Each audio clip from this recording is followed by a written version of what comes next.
Hi friends शिलास cooking चैनेले आपनादेर सबाइके स्वागत जानाई। आज रविवार बाड़ीते आमादेर गेस्ट आछे ताई सानडे स्पेशल बा गेस्ट स्पेशल मटन कारी रेसिपि ग्रामेर स्टाइले आपनादेर संगे शेयर करছি।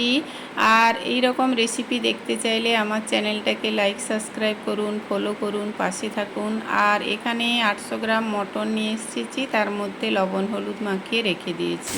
এখানে গোটা গরম মশলা আর একটু চিনি দিয়ে পেঁয়াজটা ভেজে নিচ্ছি। আর রসুনের পেস্ট বানিয়ে রেখেছি। একদম গ্রামের ঘরোয়া স্টাইলে রসমের স্টাইলে মটন কারি রেসিপি আপনাদের সঙ্গে শেয়ার করব।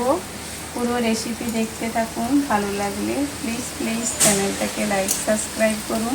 এখন লঙ্কা গুঁড়ো, ধনে গুঁড়ো আর জিরে গুঁড়ো এই তিনটা গুঁড়ো একটা বাটিতে জলে গুলে রাখবো, বা আপনারা দইয়ের সঙ্গেও গুলে রাখতে পারেন। 1 চামচ করে ওই চামচের 1 চামচ ধনে গুঁড়া, 1 চামচ জিরে গুঁড়ি আর 1.5 চামচ লঙ্কা গুঁড়ি দিলাম, দিয়ে একটা জলে গুলে পেস্ট বানিয়ে রাখছি। আর রঙের জন্য দিব কাশ্মীরি রেড চিলি। আর এটা দেখুন গুলে রেখেছি। এখন পেঁয়াজটা বাদামি করে এখন বেটে রাখা আদা রসুনের পেস্টটা দিয়ে দিলাম। পেস্টটা দিয়ে ভালো করে আদা রসুনটা কষিয়ে নেব। এখন আদা রসুনটাকে ভালো করে কষিয়ে নিচ্ছি তেলের সঙ্গে, যতক্ষণ না সুন্দর একটা গন্ধ বেরোচ্ছে ততক্ষণ পর্যন্ত কষিয়ে নিতে হবে।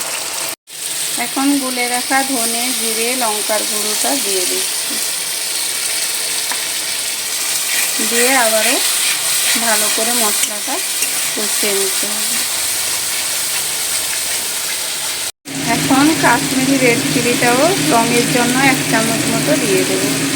আমার এমনিতেই কালারটা খুব সুন্দর এসছে, লাল লাল না হলে কি ভালো লাগে, তাই কাশ্মীরি রেড চিলিটা দিয়ে দিলাম। এখন ভালো করে কষানো হয়ে গেছে, লবণ হলুদ মাখানো মটনটা দিয়ে দিলাম। এদিকে ফ্যাটটা বা চর্বিটা আলাদা করে রেখেছি, যাতে কষানো হওয়ার পরে দিয়ে দেব। এখন মশলার সঙ্গে ভালো করে মটনটা মাখিয়ে নিতে হবে। তারপর আমি একদম কড়াইতে রান্না করব, তাই লো আছে 45 মিনিট ঢাকা দিয়ে রেখে দেব। আর মাঝে মাঝে ঢাকাটা উঠিয়ে নাড়িয়ে দেব, তাহলেই আমাদের কড়াইতে গ্রামের স্টাইলে তৈরি হয়ে যাবে।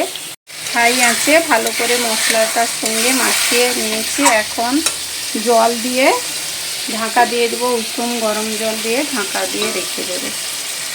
উষুম গরম জল দিয়ে দেখুন ফুট উঠে গেছে। এখন লো আঁচে আমি 45 মিনিট ঢাকা দিয়ে কষিয়ে নেব, তাহলে আপনাদের কড়াইতে খুব সহজে মটন সেদ্ধ হয় আর ভালোভাবে খেতেও কুকারের থেকে যথেষ্ট টেস্ট ভালো হয়। অবশ্যই এই রেসিপিটা ফলো করুন।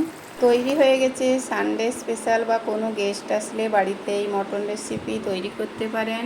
অবশ্যই চ্যানেলটাকে লাইক সাবস্ক্রাইব করুন, পাশে থাকুন।